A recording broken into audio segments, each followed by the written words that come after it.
Empezamos con Los que se marchan de Homelas, de Úrsula K. Le Guin.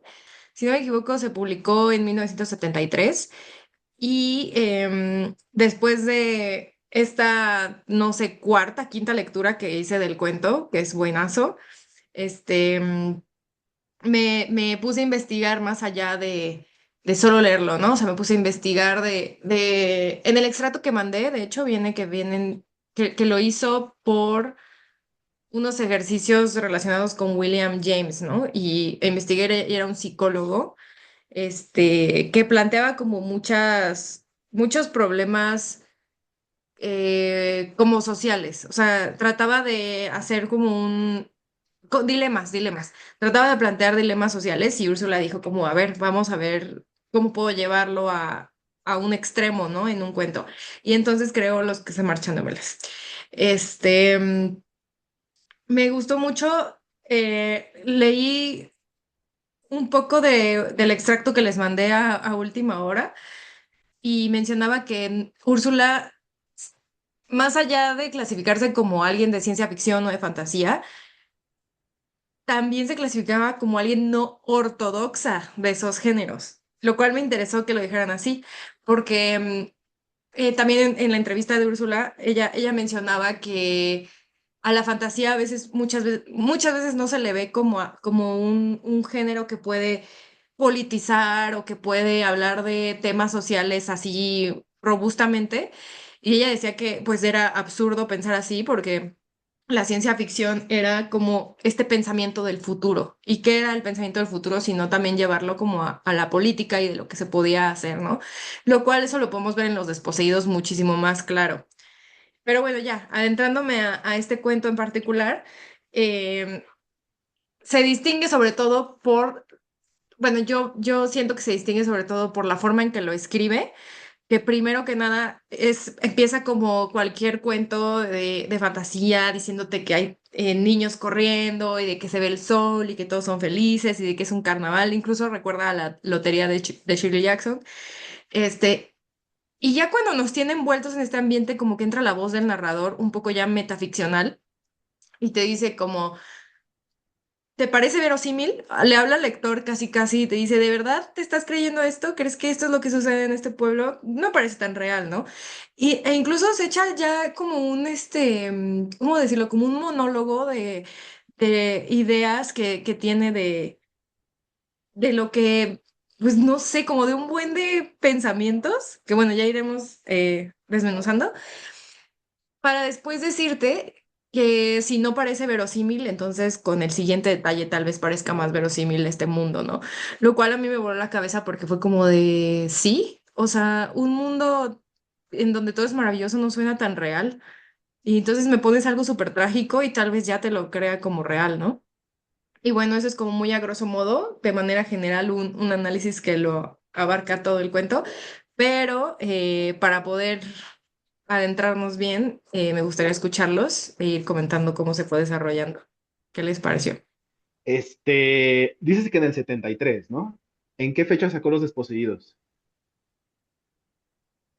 No sé, déjame ver. ¿Quién es Úrsula K. Le Guin? Sacó Los Desposeídos en el 74. Mira. Y antes de eso, Úrsula K. Le Guin, ella empezó a escribir ella lo que primero escribió sobre fantasía fue Los Magos de Terramar. Eh, es un libro muy fantástico, tal cual, fantástico, fantástico. La misma Úrsula K. Le Guin, en su registro literario, ella ha pronunciado en más de una ocasión que podemos seguir su cronología literaria y podemos observar cómo de alguna forma ha reflejado la entrada de la mujer a la fantasía y la ciencia ficción y cómo ha pasado de ser una escritora mujer que escribe como hombre a ser una escritora mujer que escribe como mujer en la ciencia ficción y en la fantasía. Cuando vemos, oye, pues ya desde ese punto vamos a entender que la literatura de Úrsula K. Le Guin pues es muy compleja en estos sentidos. Y vamos a ver, no vamos a ver la misma Úrsula K. Le Guin cuando leemos. los magos de Terramar, cuando leemos Los Desposeídos, que cuando leemos más del ciclo de Heinrich, ¿no? De todas las novelas del ciclo de Heinrich. Este, Los que se marchan de Omelas, pues es un cuento corto que ya habíamos leído, que tal como menciona Mariana, pues primero nos pone este mundo esplendoroso, bello, que lo tiene todo. Entramos en el mundo de fantasía. No hay problema con eso. Podemos estar en ese mundo de fantasía. Pero, sin embargo, Úrsula, como lo va a demostrar en su misma literatura, nos va a decir, ¿verdad que no es creíble? ¿Verdad que no nos entendemos ahí? ¿Qué pasa? Y aquí qué interesante que lo hayas comentado, que tomamos un personaje metaficcional, ¿no? Un personaje que entiende que esto que está narrando no es accesible, no es tangible. Se sabe que es como si hubiera escrito una oda, una épica, ¿no? O algo por el estilo.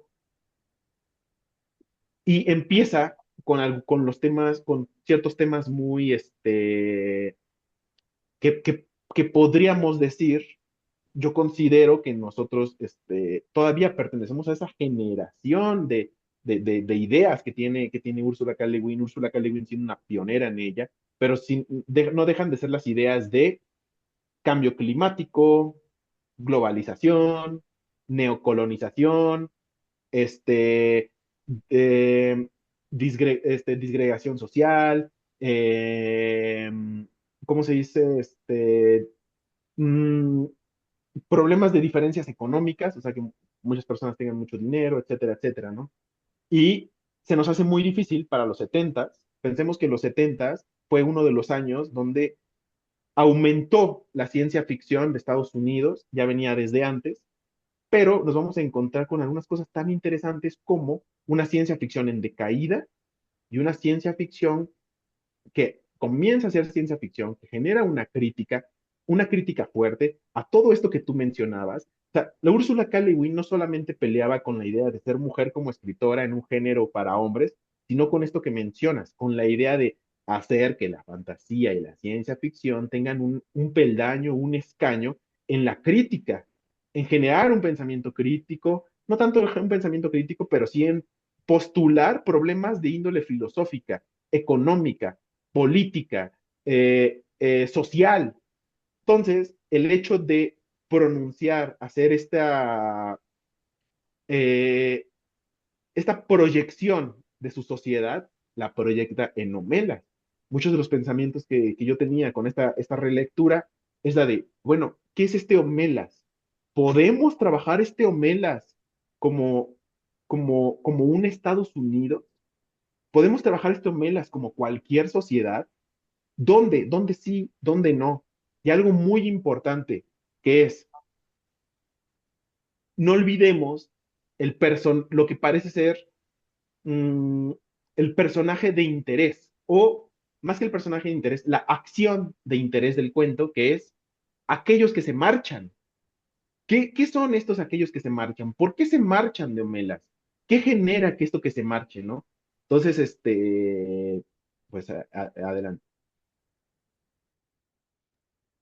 Ah, bueno, aunado a lo que decías de todo esto o sea, toda esta aventura que tuvo Úrsula para ser una escritora en un mundo de escritores, también lo vive, ella menciona que lo vive también con sus personajes, ¿no? O sea, que antes incluso los personajes eran blancos, eran hombres y ella escribía como también como un hombre blanco, ¿no?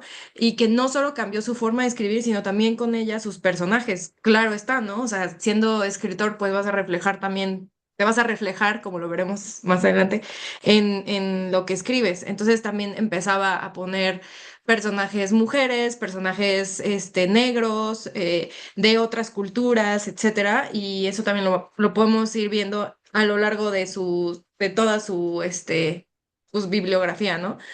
Em, Algo que mencionaste de los géneros, como de poner al género ciencia ficción y fantasía, tal vez no en un peldaño, o bueno, sí, en un peldaño más arriba, pero también que se tomaran en serio, ¿no? O sea, que no solo fuera como, ah, es fantasía, entonces solo es imaginación, ¿no? Y nada más, y nunca va a pasar y nunca vamos a poder llegar a ello.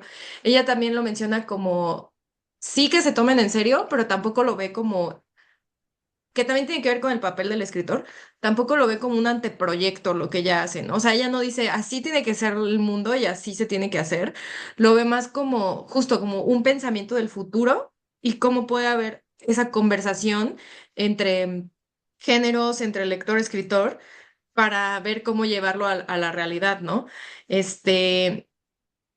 Y en Los que se marchan de Homelas es interesante cómo lo aborda, porque justo como mencionas, lo interesante aquí son los que se marchan. A mí, la pregunta que me despertó fue como, ¿a dónde, no tanto a dónde van, sino, ¿soy capaz yo de irme caminando sin saber a dónde ir?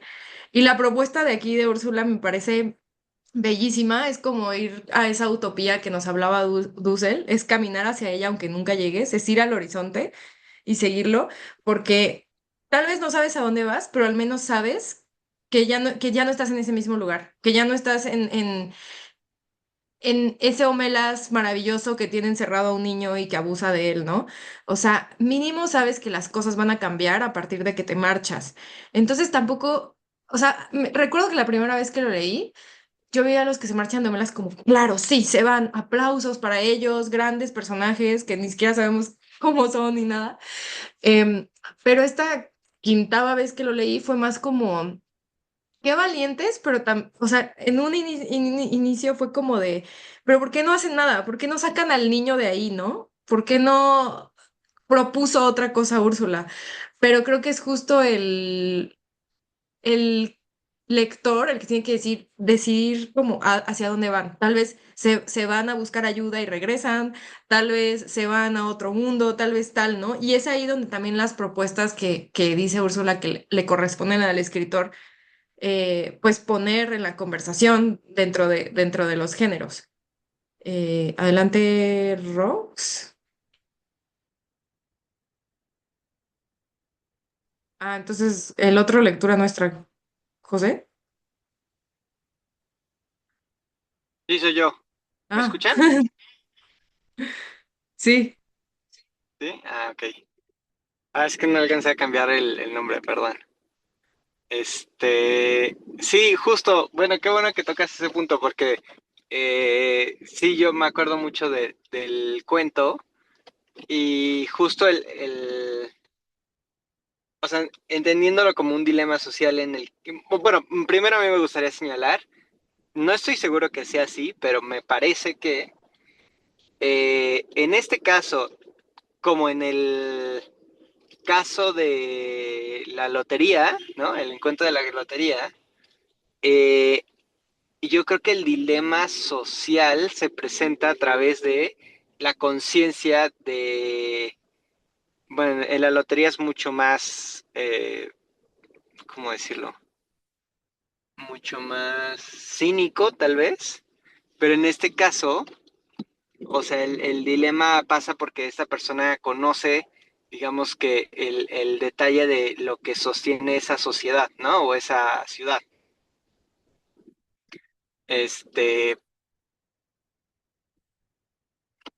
y creo que es importante justamente entender que es la conciencia lo que nos va a presentar a veces estos dilemas y que también por eso es entendible que hay gente que limita este porcentaje de conciencia, por decirlo de alguna forma, ¿no? Porque justamente eso te va a presentar a lo largo del camino mayores dilemas, ¿no? Eso por un lado, y por otro el pensar que hay un lugar a donde ir, ¿no? Que no es Omelas, ¿no? Que es justamente un poco lo que tú mencionas, Mariana, de abordándolo desde otra perspectiva, tal vez, desde esta perspectiva positiva, que creo que es bueno, la mejor, ¿no?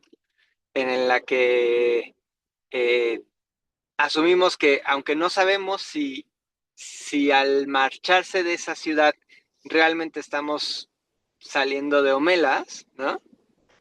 Eh, pues se hace justamente con la esperanza de que sea así, ¿no?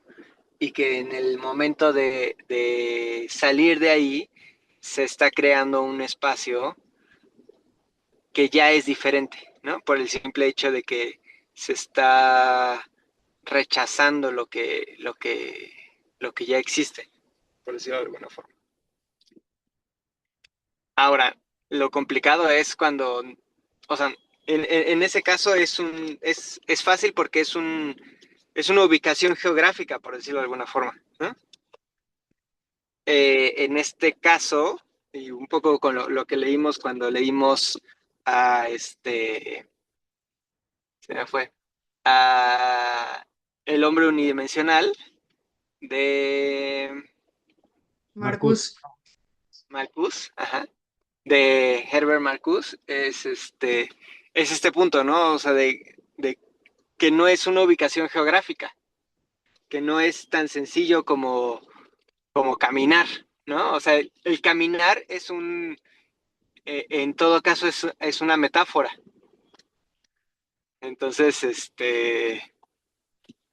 pues eso, ¿no? Que fuera de la ficción o de la ciencia ficción o del género que sea este cuento, no es tan fácil como una geografía.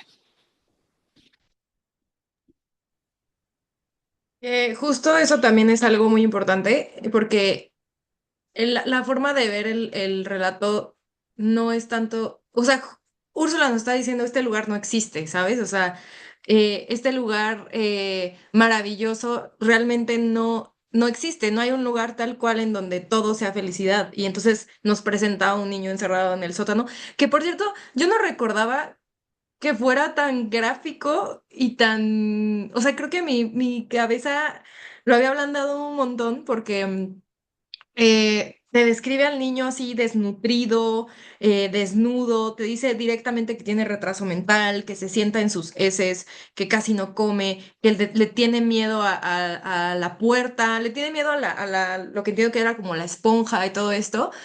Este, y entonces ahí te dice, este lugar es más creíble que exista, este lugar sí existe, lo cual es muy interesante porque también entiendo que habla como, o sea, si lo profundizamos mucho, habla de esta libertad, de la libertad en general, de este tema tan complejo que es saber de qué somos libres o que no somos libres en realidad, ¿no?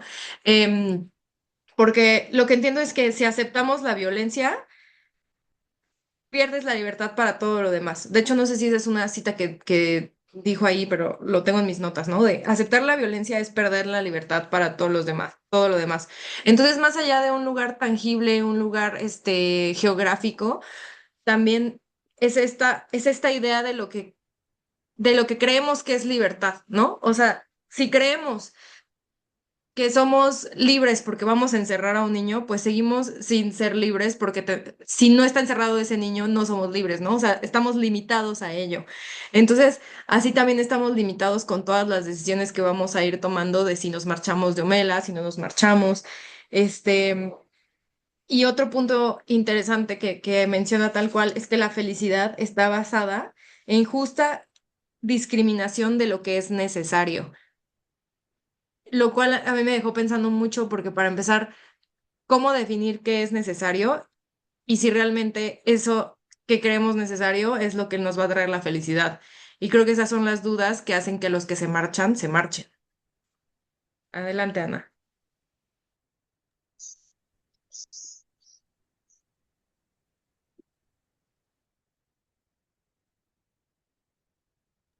Hola, hola, ¿estás ahí? ¿Te trabaste?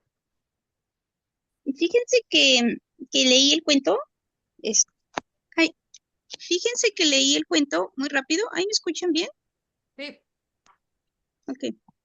Y entonces, hubo cosas que no entendí. Una de ellas fue, ¿por qué dijo, por qué dice que no sacan el niño? Porque si lo sacan, entonces la gente, o sea, ya no viviría como viven. Y también, ay, ¿qué otra cosa? No entendí. O sea, dije, ¿por qué no lo sacan o por qué están diciendo eso? No entendí qué quería decir el autor. Autora. Ah, sí, el autor. Y me quedé pensando en que a veces no comprendemos que la felicidad no es un regalo que nos van a dar o que alguien lo vamos a encontrar, que la felicidad está en conquistarla nosotros, preguntándonos si lo que tanto anhelamos es necesario o no es necesario. Ahora que veo que nos gusta acumular y acumular muchas cosas, ¿y por qué las aves migratorias, ellas se van tan fácilmente y no están tan afanadas en acumular?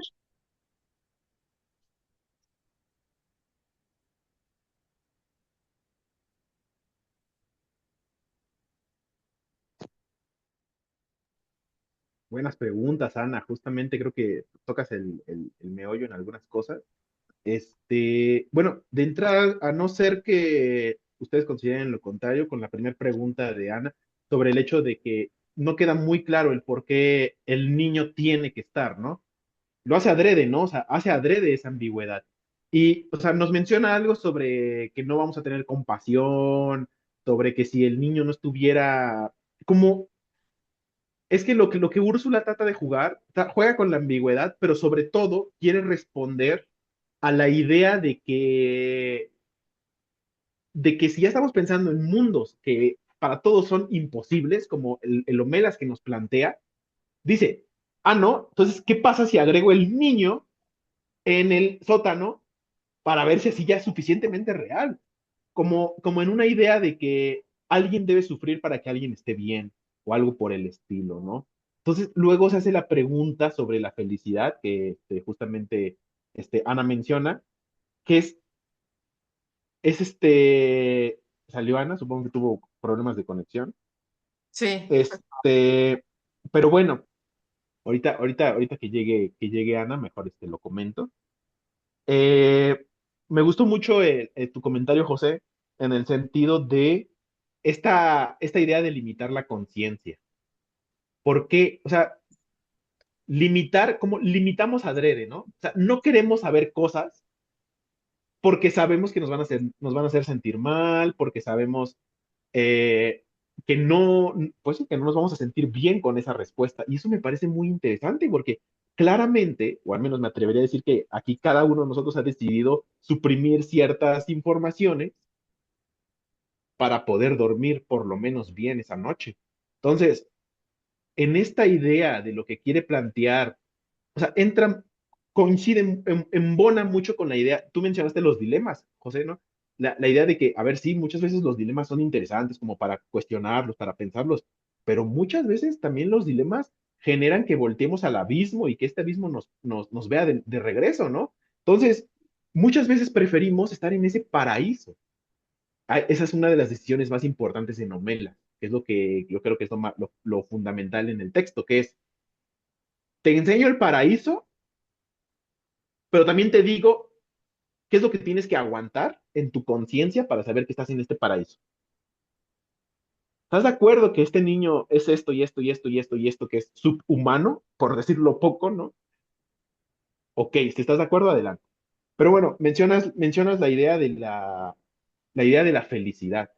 Qué interesante como esta misma idea de la felicidad dice, Úrsula dice en el texto que no, es que nosotros, o sea, los que no estamos en nomelas, no nos tomamos realmente en serio la felicidad, sino creemos que es algo de estúpidos, ¿sabes? Algo de, ay, de que el valor moral y que el valor intelectual está en la soledad, la nostalgia, el deprimido, etcétera, etcétera, etcétera. En un inicio estaba hablando con Mariana de cómo colocamos, dependiendo de la clase social y su distinción, le colocamos ciertas virtudes o valores, y esa puede ser una de, no, el artista tiene que ser un intelectual, frío, solo, deprimido, amargado, etcétera, etcétera, etcétera, ¿no? pero o porque la sociedad te empuja a que generes este tipo de obras, ¿no? O de esta forma.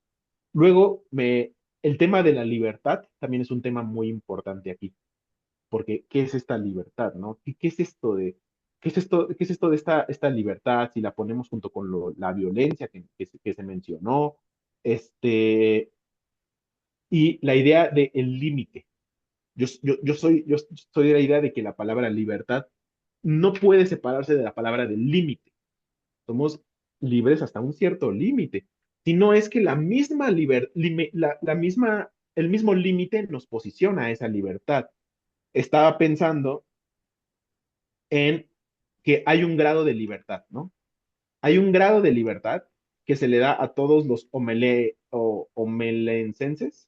a toda la gente de Omela, que es el hecho de decidir libertad, decidir si se quiere estar en Omela, entendiendo que va a estar el niño sufriendo, o la posibilidad de marcharse.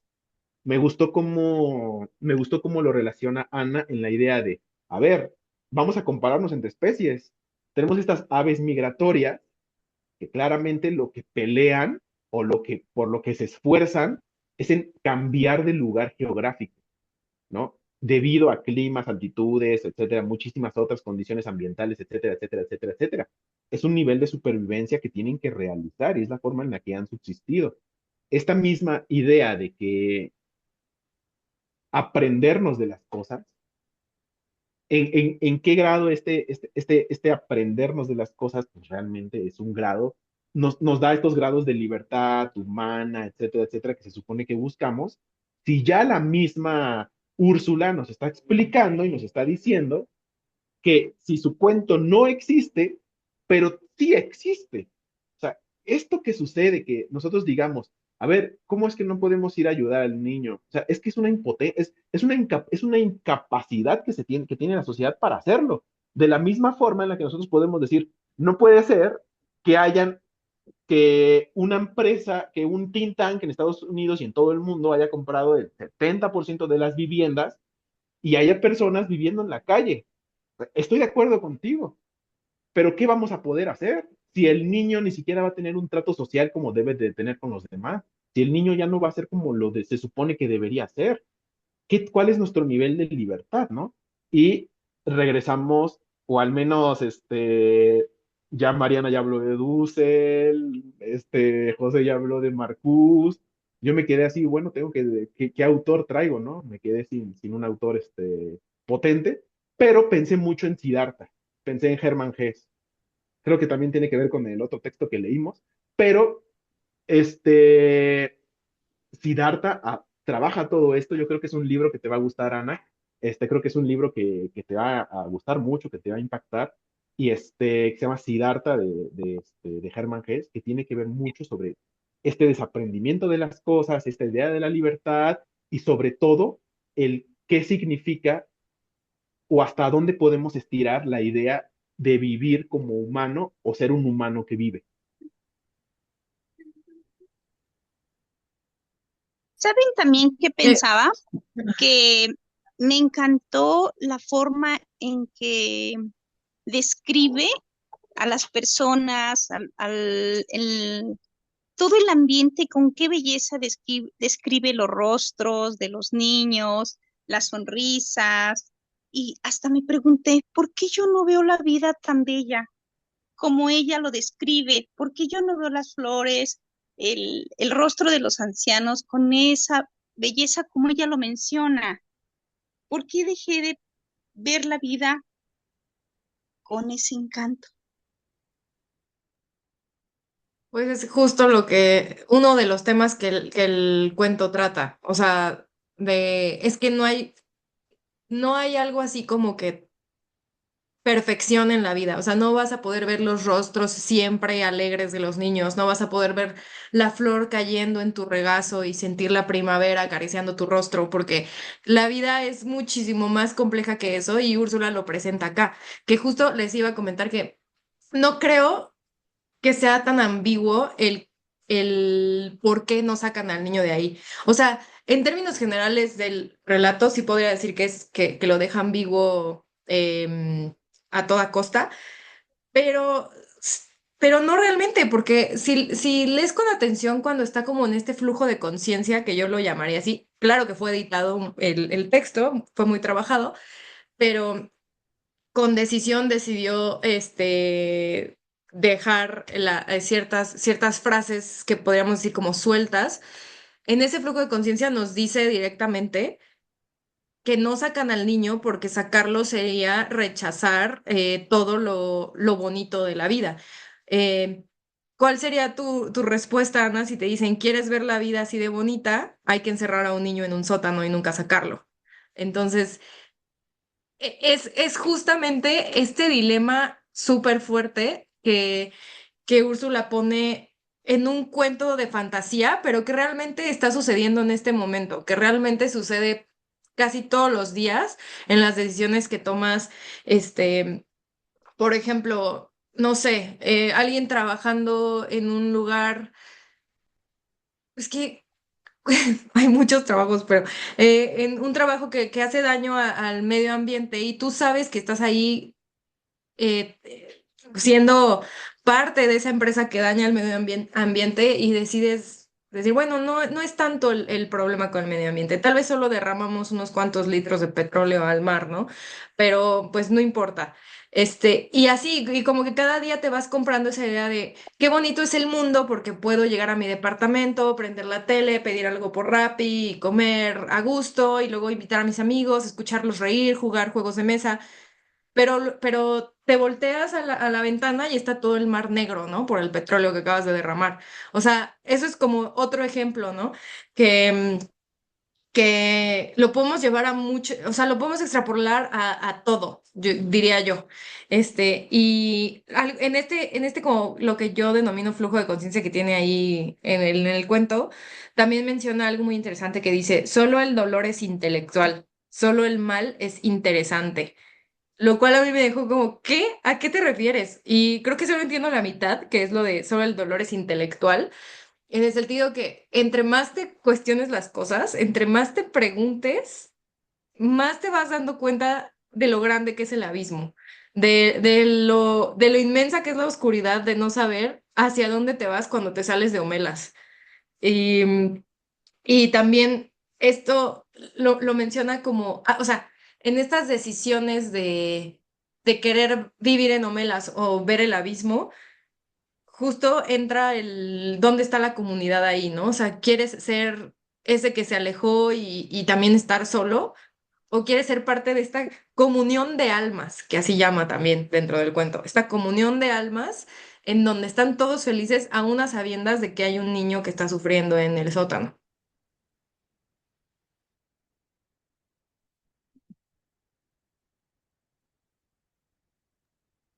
Em, em, sí entiendo esa ambigüedad que menciona Mariana. Me recuerda, o sea, sí tiene mucho que ver con el libro de lotería, porque justo es cuestionar si la razón vale la pena saberla, cuando sabes que un niño de por medio está sufriendo. Y justo lo que decías de para ser feliz tienes que encerrar a un niño, pues metafóricamente hablando, para ser felices tenemos que ignorar muchas cosas que se hacen mal, pero que al final, como individuos no podemos hacer nada. Lo interesante aquí es que como colectivos saben que, o sea, la cercanía, porque, bueno, yo así lo veo, ¿no? O sea, por ejemplo, el iPhone o los diamantes, digo, no creo que tengamos diamantes, pero el tema de que los diamantes luego esclavizan a los niños. Bueno, otro ejemplo, Shane, ¿no? De la ropa. Más como de consumo masivo.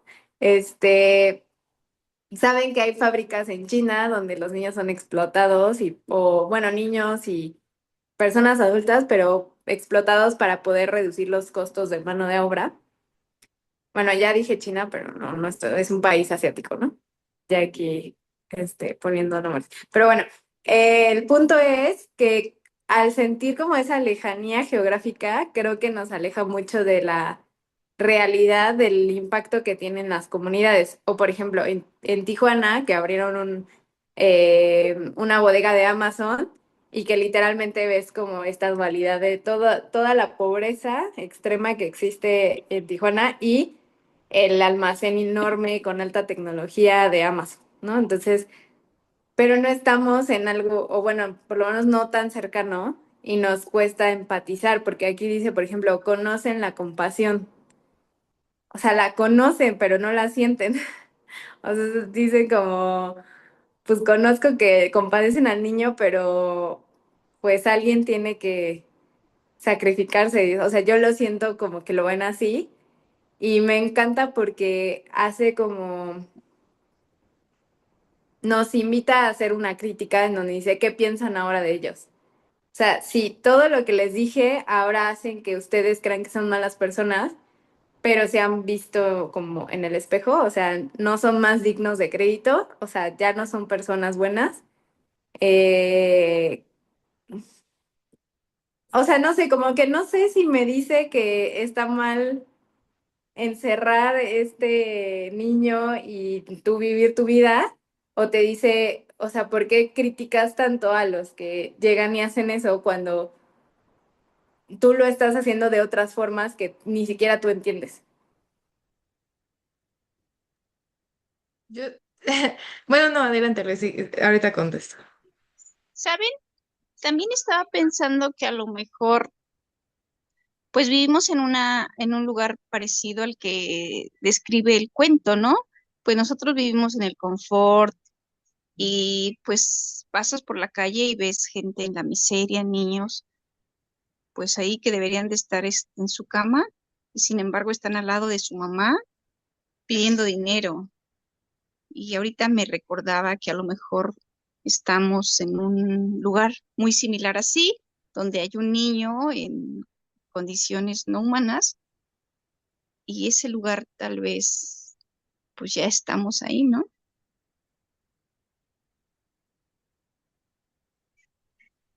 Así es, así es, así es. Completamente siguiendo con esto de que estamos, bueno, ahora no puedo pensar en los omeleños, la gente de Omelas, sigo buscando el gentilicio, y no me ayudan, que es lo peor. Este, los omeleños, este, pues ahora ya no veo la diferencia entre ellos y zombies. O sea, están claramente zombificados. Ahorita me parece que una de las frases, mm, o de refranes que más me suena para esto es la idea de, la ignorancia es el paraíso, ¿no? Vivimos en este paraíso que es Omela, el ignorar cómo se sustenta este paraíso, pues es lo que nos mantiene en el paraíso, ¿no?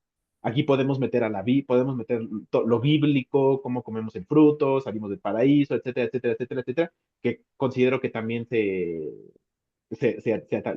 agrega a esto.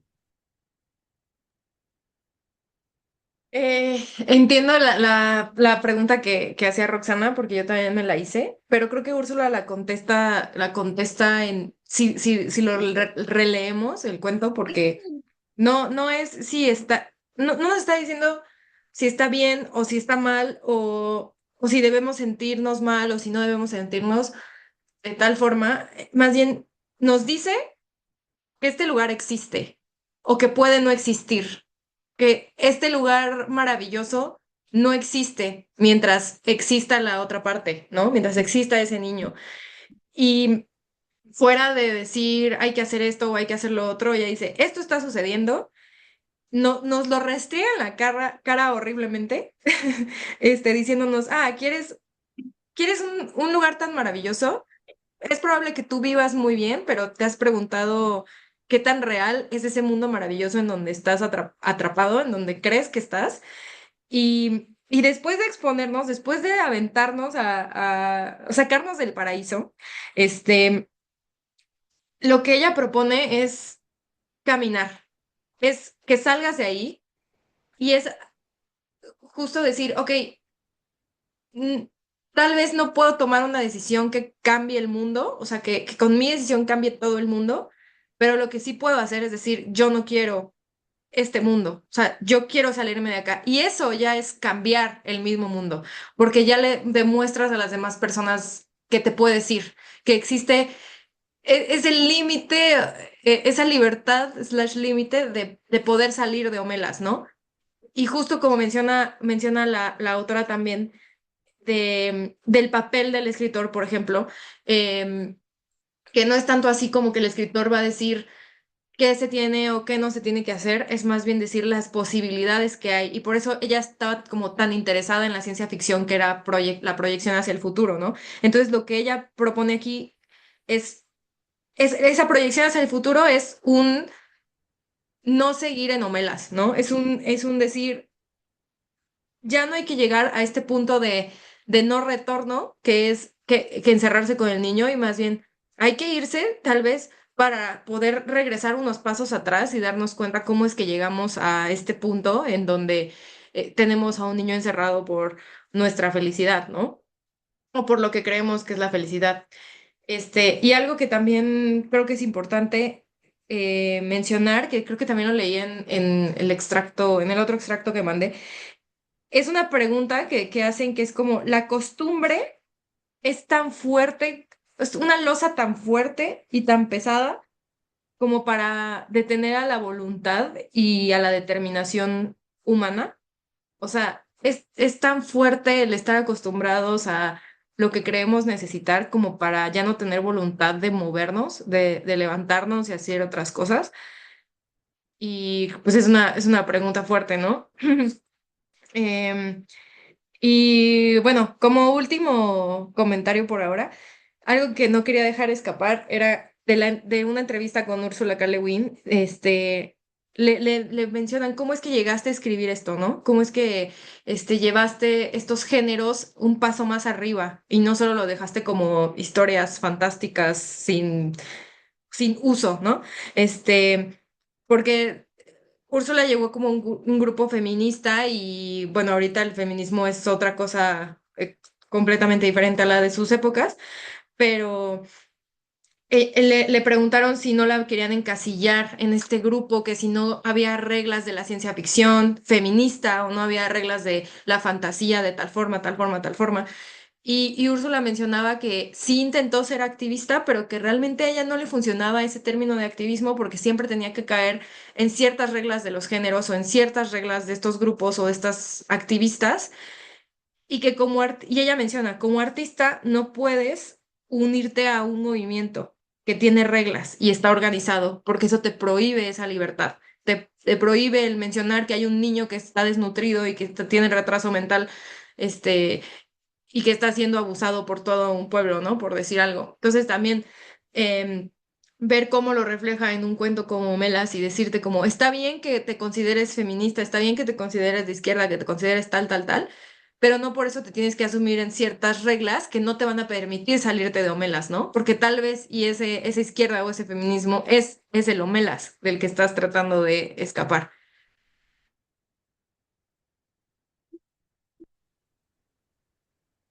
¿Tienen algún otro comentario de este cuento o de la autora? Bueno, como siempre, recomendamos Los Desposeídos y leer más cuentos de Ursula K. Le Guin, una gran, gran, gran autora. Y ahora sí, pasamos al siguiente cuento, que se llama El Ruletista, de Marcia Cartaseu, no sé cómo se pronuncia, este, pero es un autor rumano. em, Y está considerado dentro del posmodernismo en la literatura, y más específicamente en el onirismo de los años 60. Yo me quedé como de: ¿qué es el onirismo? Bueno, pues tiene que ver con los sueños, pero no tanto como en el surrealismo. En el onirismo lo ven más que el surrealismo, son como estas imágenes locas y que como que se van hilvanando unas con otras. En el onirismo más bien utilizan como este subconsciente, como este sueño, como la narrativa misma, ¿no? Como el vamos a entenderla y vamos a llevarlo como a la realidad, más que solo volverlo algo muy surrealista. Le dan como estos pies y cabeza que tiene un sueño como guardián de la realidad, ¿no? Por decir algo. Entonces, bueno, el ruletista, uff, no sabía muy bien qué esperar de este cuento, y la verdad es que me encantó Para empezar, su sentido metaficcional también se ve muy remarcado aquí. Y me sorprende cómo es que el realitista termina siendo em, el niño en el sótano. O sea, nos termina diciendo que todos nosotros somos el niño en el sótano también, de Homelas. Em, Desde el inicio habla de que esto es una apuesta, ¿no? Una apuesta por encontrarle un sentido y una apuesta por saber por qué a veces podemos ser tan morbosos como bajar al sótano y ver al niño encerrado, ¿no? Y bueno, este personaje del ruletista se me hizo magnífico porque desde también el autor no deja de mencionar a Dios y de este entendimiento con el universo, de querer tener fe, qué es perder la fe. Y luego nos presenta un personaje como el ruletista que está jugando a los dados, o peor, que está jugando la ruleta rusa, y que nos dice que encontró la esperanza y este sentido de volver a escribir gracias a que encontró al ruletista, que fue alguien que estaba jugando a ser Dios, que estaba jugando con su vida.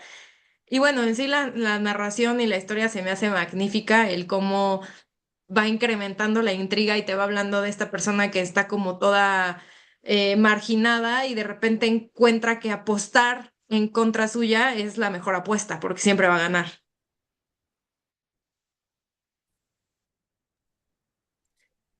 A mí me encantó porque yo decía, ¿en qué bala va a perder? O sea, y solo no llegaba, o sea, al final hubo un terremoto y ya spoileando aquí todo, pobre la gente que ni siquiera ha llegado a la mitad del análisis y ya estoy spoileando, pero justo es como, sí jugando a Dios, pero más bien también sujeto a sufrir la voluntad de Dios, o sea, porque realmente parece que está condenado a existir y que él está empeñado en no hacerlo. O sea, ¿por qué te pondrías en un juego? O bueno, no tanto así, porque también pienso en la gente que hace juegos extremos, ¿saben? Y que su vida siempre está en peligro, pero que siempre, o sea, como que están en esta delgada línea, yo creo que ha de ser como bien irreal. O sea, bien irreal el jugar con tu propia vida y sentir que a la vez tienes el control, pero a la vez eres parte del azar. O sea, no sé, me gustó mucho esa parte. Me intriga mucho por qué quiso escribir de él. O sea, no terminé de leerlo, o sea, no me dio tiempo, pero, o sea, llegué a la parte donde sale lastimado, pero, o sea, ¿por qué escribir del ruletista? No sé, tengo que pensarlo. Porque es un personajazo, o sea, ¿cómo no escribir del ruletista? De hecho, también habla O aquí sea, sí, desde el inicio, menciona que quería hablar de él y que de repente se encontró con que hablar de él es hablar de todo menos de él. O sea, que cualquier forma de intentar describir su vida o intentar ser muy, muy directo y muy estricto con describirse a él, termina hablando de unicornios incluso, ¿no? ¿Y con qué termina hablando del ruletista? Porque el ruletista también lo describe a él. Y lo interesante también es que dice que esa es su forma de volverse inmortal, que también es que la forma en que acaba es, para empezar, todo el cuento es súper metaficcional. O sea, acaba y te dice, yo solo voy a seguir viviendo mientras me leas. Mientras sigas con este cuento, voy a seguir viviendo así como el ruletista. Mientras siempre girara, siempre usara la pistola y siempre girara esa ruleta, iba a seguir viviendo. Em,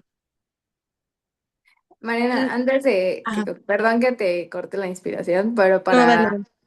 entender a qué te refieres con metaficcional. Ficcional. La metaficción es básicamente como a ver si lo logro explicar bien, el salirte, cuando la ficción hace evidente que estás leyendo ficción, o sea, como cuando alguien te dice, este es un cuento sobre un cuento, ¿no? Básicamente el autor o el personaje hace evidente que estás leyendo y te recuerda, pero de cierta forma no te saca de la lectura, sino que más bien te envuelve todavía en como un embrollo más grande de de donde estás metido. Va más allá de ello en el sentido de que tal cual podemos trabajarlo desde su etimología meta, más allá de la Mm, ficción. claro. Entonces, se entiende, entendemos, antes de la metaficcionalidad, entendemos que la ficción es como si fuese un mundo aparte, ¿no? O sea, un mundo cerrado. Lo metaficcional entiende que ese mundo es ficción, ¿ya? Entonces, cuando se entiende que es ficción, todas las herramientas literarias, narrativas, de edición, de editoriales, todo lo que tenga que ver con el mundo que hace que eso sea ficción, ahora tiene una relevancia directa porque el libro o el mundo que se construye en el mundo entiende su ficcionalidad. Uno de los grandes ejemplos de de la metaficcionalidad es Don Quijote de la Mancha, por ejemplo. Porque lo podemos ver en el ruletista cuando menciona como lo que voy a escribir em, no es literatura, voy a escribir sobre mi vida. Y como que hace como el hincapié en que no estás leyendo literatura cuando sí estás leyendo literatura. Alguien que es excelente para eso también es Italo Calvino, que te hace, o sea, tiene un cuento, o no sé si es novela, creo que novela. Tiene una novela que sobre alguien que está leyendo una novela y no puede terminar de leer la novela. Pero eres tú leyendo la novela que no se puede terminar. Todavía tengo que leerla porque suena muy interesante. Pero aquí en el ruletista está muy interesante que empieces siendo obvio que es metaficcional porque esto se cierra al final diciendo que así como el ruletista vive solo porque la gente va a verlo, porque se vuelve un mero espectáculo, que eso también es magnífico, este, el autor sigue viviendo mientras sigas leyendo, ¿no? O sea, si cierras ese libro ya no se va a seguir viviendo. Este, y bueno, hablando del cuento, a mí me encanta que te habla primero de algo que es súper abominable, ¿o no? O sea, es que va gente a ver cómo apuestan por su vida y se ponen una pistola en la sien y están ahí apostando a ver si muere o no muere. Y después se vuelve todo un espectáculo que ya todo el mundo acepta, que ya ni siquiera se tienen que ir al sótano, que ya lo sacaron y hasta ponen luces y cortinas y todo, y ya todo cambió, pero sigue siendo una persona jugando con su vida, que es también, pues, ¿qué diferencia hay con los reality shows, no? O sea, o con estas, programas de extremo que se van con animales que están a punto de matarlos o cosas así, pero me encanta cómo lo lleva a este asunto de la ruleta rusa, tomando en cuenta que es rumano, que también leí un poco de que sus textos, este texto salió muy tarde a la luz porque estaba siendo muy controlado por el Partido Comunista. No, no sé si partido, perdón, por los comunistas, así decía. Ah, claro. Porque también incluso a los escritores tenían que avisar si tenían una máquina de escribir. O sea, que la máquina de escribir se trataba también como un arma. Entonces, estaba siendo muy controlado y el ruletista no pasaba muy bien visto, ¿no? Por todo eso. Entonces, está interesante cómo el ruletista se vuelve como este símbolo. Bueno, el análisis que yo tuve fue como este símbolo de esperanza para el autor que nos está diciendo que nunca ha tenido fe y que no le ha gustado lo que escribe, y que necesitaba como todo este empuje y luego se topa con el ruletista y empieza a darse cuenta que no se muere y que está apostando por su vida y está apostando por su vida y entonces dice, este es el Dios que necesitaba. O sea, esta es la esperanza que necesitaba de que no todo es absurdo, ¿no? No todo es cosa del azar. Si el ruletista existe, es porque todo existe. ¿Y qué nos está diciendo Úrsula, no? También que ese mundo puede existir si lo queremos creer. Si ese niño está ahí, es porque todo existe. Entonces también el ruletista, mientras siga existiendo, va a seguir existiendo como este orden y este azar al mismo tiempo.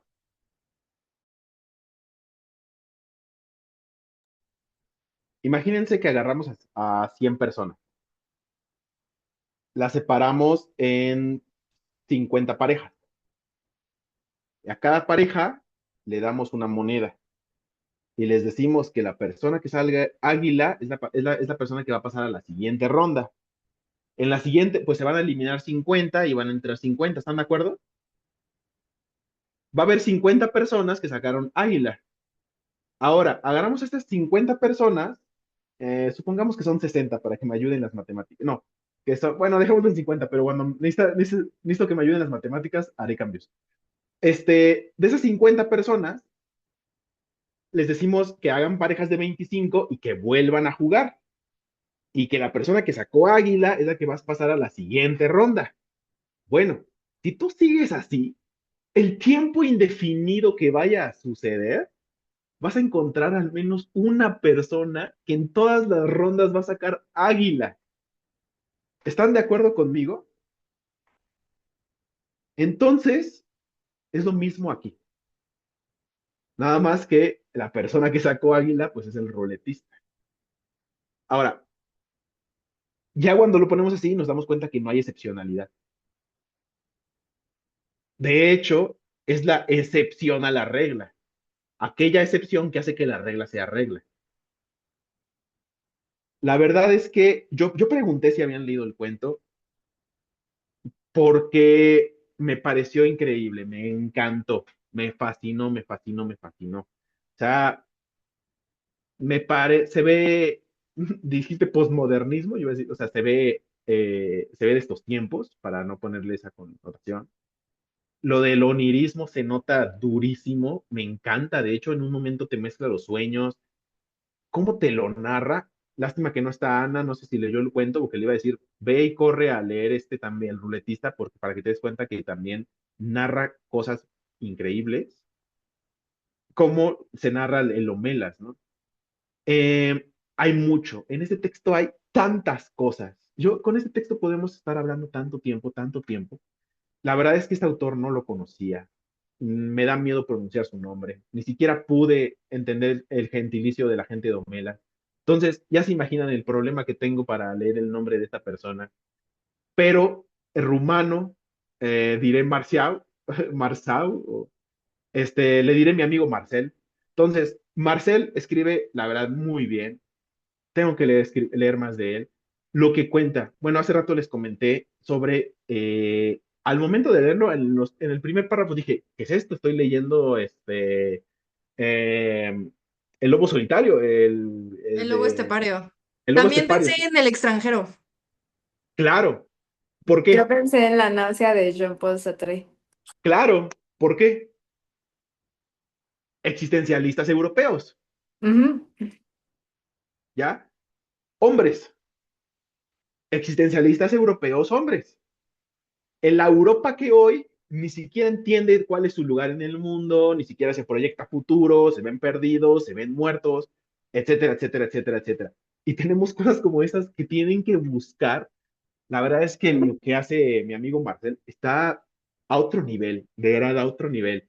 Te plantea, es que al nivel de que creo que debemos volverlo a leer. ¿Por qué? O sea, podemos plantear las generalidades, pero hay tantas cositas que hombres, a los hombres. Hay tantas cositas desde este existencialismo, desde este europeísmo, desde estas situaciones que les toca vivir. Ellos no se cuestionan si está bien que el niño esté en el sótano. No, sí, denle una pistola al niño, vamos a ver si se mata y se vuela los sesos. Y hace relaciones a los gladiadores, hace relaciones al pan Es y el circo. curioso, algo que me voló la cabeza y que dije, esto es metaficción realmente, es que venía de leer el de Homelas y menciona, también yo aullé en aquellos sótanos pequeños. Y dije como, ¡fuck! Sí, o sea, imagínate, estoy tan muerto que es la simplemente idea de experimentar la vida. O sea, necesitan el estímulo tan fuerte, tan duro que es el ver que alguien se mate o que intente matarse. Y el hecho de que no se mate o sí se mate representa el todo. O sea, la forma en la que la forma en la que el personaje, que muchas veces se entiende que el personaje es el ruletista es el personaje, luego nos dice que el personaje no es el ruletista, sino que el ruletista es una historia dentro de su historia para poder contar este personaje que realmente quiere, para poder hacer la superación de su existencia, para poder darle un sentimiento metafísico a esa existencia, para poder creer que se va a complementar con la complejidad del universo y no se detiene. Entre todas estas cosas que nos está mencionando, que si en su infancia el ruletista era como era y siguió siendo así, pero siempre perdía y siempre tenía la intención y siempre creía que iba a perder y tal cual solamente perdía. Y ya cuando entiende que solamente iba a perder, se da cuenta que ni siquiera iba a ganar el juego de la ruleta. Wow, wow, wow, wow, wow. Y nos lo mezcla con estos episodios de sueños. Wow. Lo ideal para entender este existencialismo que le llega. Ok, nada más un poco más de generalidades para pasarte la palabra, Rock. La idea de que primero plantea un personaje que tiene 80 años, el hombre decrépito que ya no se puede ni mover, pero algo muy importante, toda su vida hizo literatura y lo único que sabe hacer es literatura.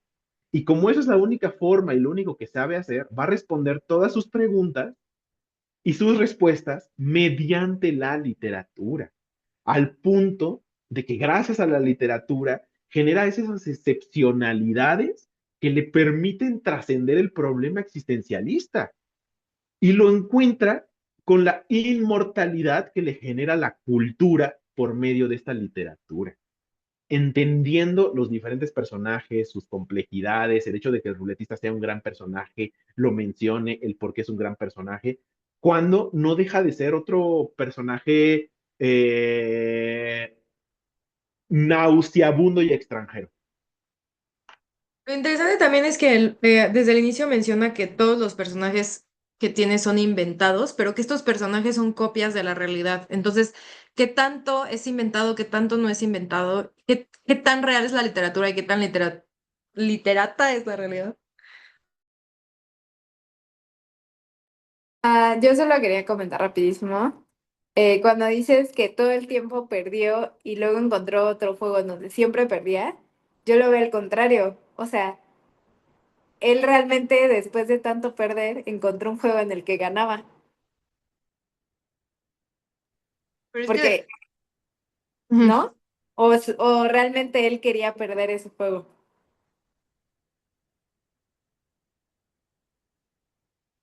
gran pregunta. Mira, aquí, ¿qué pasa? Aquí ya entra la interpretación. Ajá. En este sentimiento, en este sentido de la interpretación, el cómo yo lo interpreto es, yo interpreto que hay una necesidad de superar la vida. ¿Cómo se supera la vida? Mediante la muerte. Esa superación de la vida, ¿cómo se genera? Al ganarle a la vida. ¿Cómo se le gana a la vida? Muriendo. Asuma. Es por eso que es un gran personaje. ¿Me explico? Pero pudo haberse aventado de un puente No, no o pudo, porque darse no un tenía balazo. las agallas para hacerlo. O sea, quería la gloria, ¿No? ¿Cuál gloria? o sea, la gloria de superar a la vida, ¿no? No, él ya estaba harto. El ruletista no entendía otra forma. Eso es lo más importante, no entendía otra forma. Ok. ¿Sí? O sea, él se dedicaba únicamente a los juegos, al póker, a tirar herraduras, a robarle a la gente, y ese dinero que usaba lo usaba en el burdel, lo usaba en el bar, se lo tomaba, etcétera. Te cuentan una historia de que esta persona luego ya dejaba de tener a los patrones, pero es nada más una idea para explicarnos cómo es que una cosa tan visceral y horrible, pagana, si lo quieres ver de esa forma, en el sentimiento de que jugamos a la ruleta rusa, o sea, eso nada más lo hace los gángsters que les están pagando a los esclavos para que lo hagan, ¿no? Entonces, y de esta misma forma es lo mismo. Trabajemos ahora el problema de clase.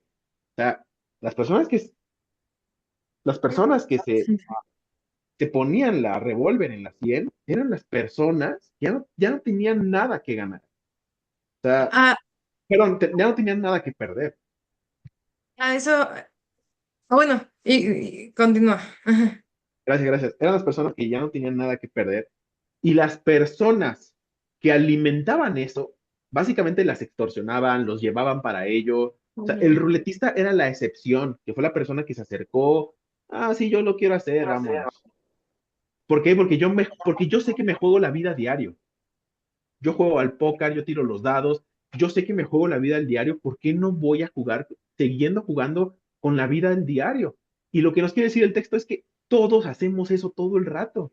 Todos nos jugamos la vida a diario, todos tiramos los dados una y otra vez, una y otra vez, una y otra vez. A algunos les toca ser el niño de 5 años que sus nalgas tienen úlceras y les llega el excremento. A otros les toca ser los que están en un club de lectura mientras se toman el vino. A otros les toca ser, etcétera, etcétera, etcétera, etcétera, ¿no?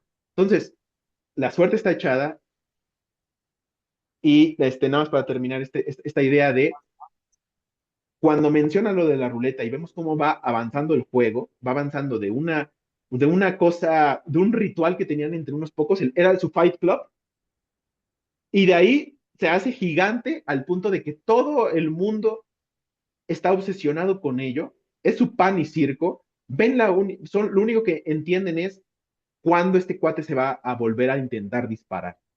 Ya estamos tan dentro de esto que es el único estímulo que vamos a poder tener.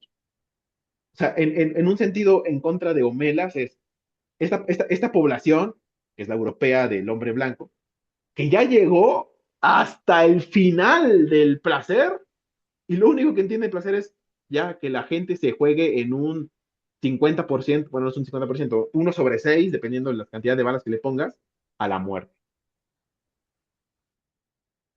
Sí, que eso también lo iba a mencionar en mi interpretación, porque yo tampoco, o sea, yo no sabía si el vato estaba jugando la ruleta rusa porque quería morirse o porque quería, también llegar a ser alguien muy reconocido o qué demonios, ¿no? Pero justo aquí entra la complejidad que le mete el autor, que es no solo narrárnoslo desde la posición del ruletista, sino más bien lo vemos desde la perspectiva de el amigo de la infancia del ruletista. También nos comenta que esta ruleta o este ritual se llevaba en un sótano donde había cucarachas aplastadas incluso, entonces eso básicamente nos dice que ellos también eran las cucarachas, entonces, y que incluso los patrones ganaban el 90% de las ganancias de los que se ponían la pistola en la cabeza, o sea, entonces eran así las cucarachas de las cucarachas, lo cual ahí se puede interpretar que definitivamente no tenían de otra, ¿no? O sea, que no era tanto como el que querían hacerlo, sino más bien que se vieron orillados a ello. Y el ruletista, después, acordémonos de toda la descripción que nos hizo del ruletista, ¿no? Un hombre que siempre estaba borracho, que siempre estaba desaliñado, que todo el mundo se burlaba de él, llega un punto en el que apostar en contra de sí mismo, es decir, en que no se va a morir, apostar en contra de sí mismo es apostar por sí mismo, ¿no? Es que la gente deje de burlarse de él, que la gente apueste, que la gente vaya a verlo, que se vuelva como todo un espectáculo en donde él decide cuánto va a cobrar, él decide dónde se va a poner. Entonces, también habla de esta trascendencia que también nos cuenta el que nos está contando la historia, ¿no? O sea, que dice que desde el inicio creo que nos menciona que lo que está escribiendo es porque quiere ser inmortal, porque quiere trascender de alguna forma, y que la forma en la que lo encontró fue con el ruletista, porque el ruletista también trascendió más allá de un disparo, ¿no? O sea, que venció la ruleta y que fue gracias, o sea, yo lo vi, todas estas personas que, más bien, todos estos que del sótano se volvió todo un espectáculo gigante, también estaban de cierta manera esperando la trascendencia, ¿no? Esperando el ver que había esta desesperanza y este sentido de esperar y desesperar, ¿no? Este sentido de la vida y la muerte, este orden y este azar, estas probabilidades que le daban sentido a todo lo que estaban viviendo. Porque De cierta manera, el escritor, el que nos narra la historia, nos dice que a pesar de todo lo que ha hecho, pues nunca ha sentido fe, nunca ha tenido fe, nunca ha sentido esperanza. Y la única forma de describir la fe que llegó a tener fue con el ruletista, ¿no? Entonces, todas esas personas que llegaron a ver al ruletista seguramente estaban en un punto igual que él. Sería interesante saber en qué punto se encontraba tanto el escritor particularmente como creo que es Bielorrusia, no, bueno, en Rumania, cómo se encontraba Rumania cuando escribió esta historia, ¿no? O sea, también saber, eh, tomando en cuenta todos estos detalles, que, por ejemplo, el ruletista terminó muriendo no por su trascendencia en la ruleta rusa, sino aquí va el spoiler, sino por un chico adolescente que seguramente iba a terminar siendo ruletista también.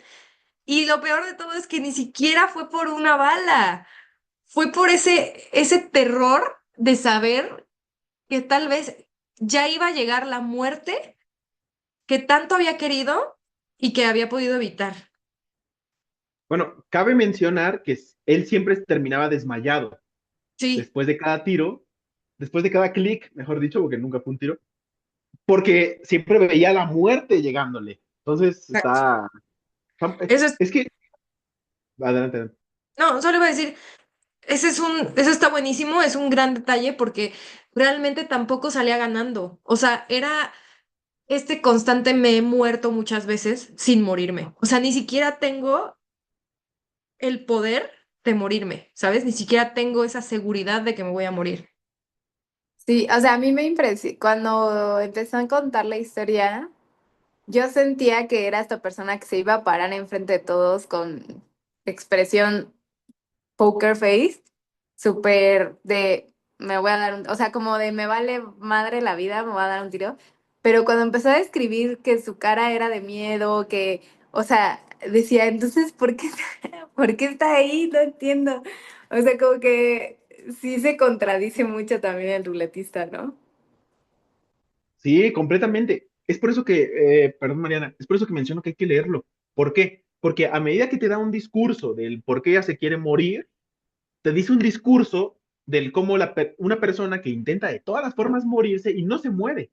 Y la otra persona que te dice que se quiere morir, tiene 80 años, se dice que la vida ya no le gusta, o sea, que ya es pesada la vida, se agota, le duele todo esto, etcétera, etcétera, que ya está pensando en que morir es buena idea, no se muere. Entonces, justamente juega con esto, porque por eso digo que hay que leerlo. Eh, Porque juega justamente con esto de me quiero morir, no me quiero morir, pero me quiero morir, pero no me quiero morir, pero me quiero morir, y que es la fatalidad de la vida. La fatalidad de la vida es saber que te vas a morir. Saber que te vas a morir hace que todo tenga sentido. Y ahí entra. Ay, perdón. Ah, no, adelante, adelante. Solo rápido. O sea, saber que te vas a morir, pero no saber cuándo. O sea, creo que esa es la dualidad que por eso la pone. O sea, porque se contrapone el te vas a morir, pero nunca vas a saber cuándo. Ni cómo, también, porque él esperaba que, bueno, no él, o sea, nos hace creer que esperaban que fuera con la pistola, ¿no? O sea, ay, se me olvidó el otro comentario que iba a decir. ¿Qué habías comentado, Luis? No. Había hablado sobre que te quieres morir, pero no te quieres morir. No, que es la fatalidad de la vida. Entonces, el saber que te vas a morir le da sentido. Ya me acordé, ya me acordé.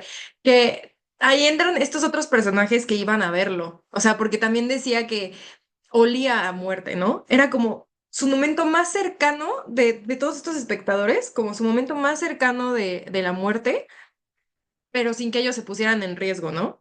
Y lo más también r- ah, rudo, no sé ni qué palabra usar. em, lo fuerte es que Visceral. no, es que no es tan visceral. Ahorita tal vez encuentro la palabra, pero este personaje que nos lo narra dice que es su amigo de la infancia y que incluso él se paralizaba al verlo, ¿no? pero cuando iba a ver su espectáculo, él apostaba porque iba a perder, o sea, porque iba a morirse. Entonces también entra ahí ¿cómo, cómo le puedes llamar amigo, ¿sabes? O cómo tú siendo alguien que se preocupa por él, o eso aparentaba, todavía ibas a apostar por ello, ¿no? Y incluso menciona que había muchos espectadores que eran de que actores, personas reconocidas, y al final él también lo era, porque llegó a ser un escritor reconocido. Entonces, una de esas grandes personajes era él también. O sea, él también estaba ahí viendo un espectáculo así de cruel. Pero igual tal vez apostaba porque sabía que era el deseo de su amigo, respetaba su voluntad. No, no, no, no, no, no, no. A ver, él también jugaba la ruleta. La ¿No ruleta sí? es apostar. Sí. O sea, todos están jugando a la ruleta. Nada más que uno va a morir o no. ¿Ya?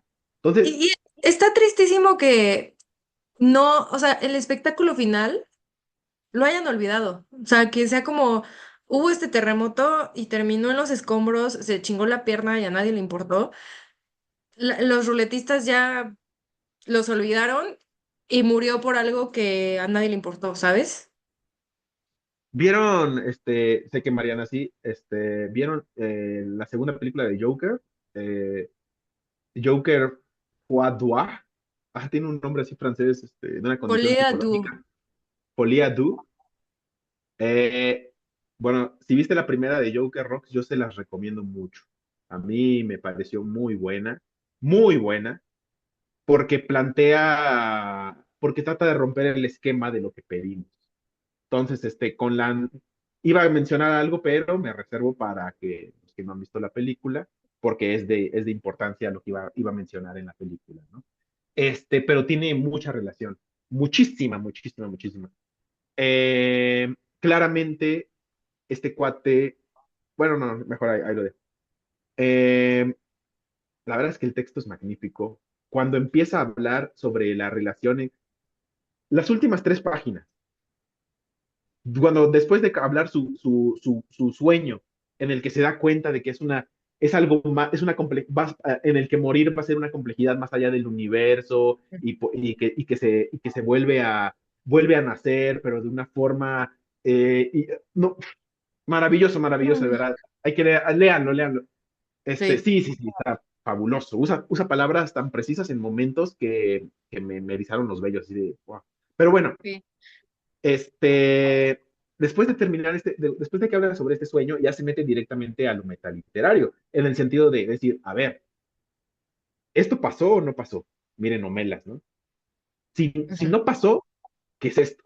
Si sí pasó, ¿qué es esto? Para darse cuenta de que no importa si sí pasó o no pasó, ujú. porque no deja de existir en este texto. Entonces, en ese momento entendemos que la relevancia es el texto y que el Ajá. texto se entiende como una realidad en sí, una totalidad en sí. Esta totalidad en sí dentro del texto, entonces es eterno. Aquí ya, agarren sus pipas. Entonces, en lo eterno, recuerdan los desposeídos, recuerdan cuando Chebek y Takber están hablando. Takber era una bióloga. Takber le habla a Chebek y le dice, mira, es que los peces están dentro de su pecera. Y al estar dentro de su pecera, están embuidos dentro de un mundo.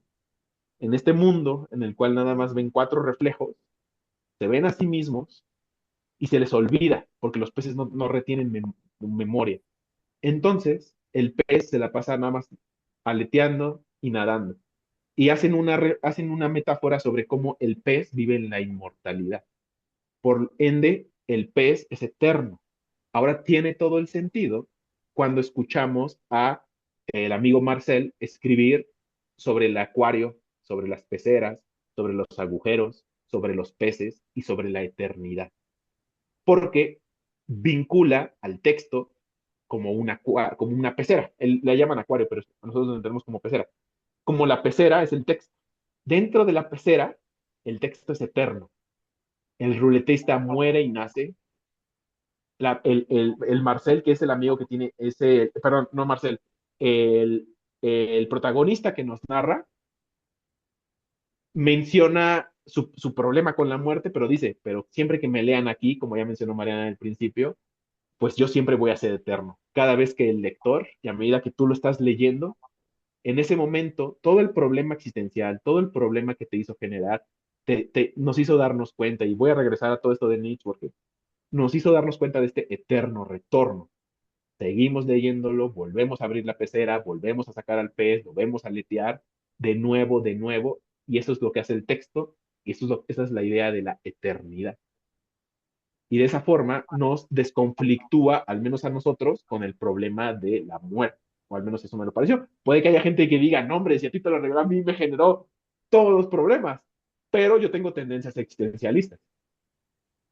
Sí, y es que el texto está muy completo, o sea, se puede profundizar tanto así como quedarse solo en los personajes, en cómo lo pinta, en cómo te marca el ambiente, y luego pasar a toda esta reflexión que estamos haciendo.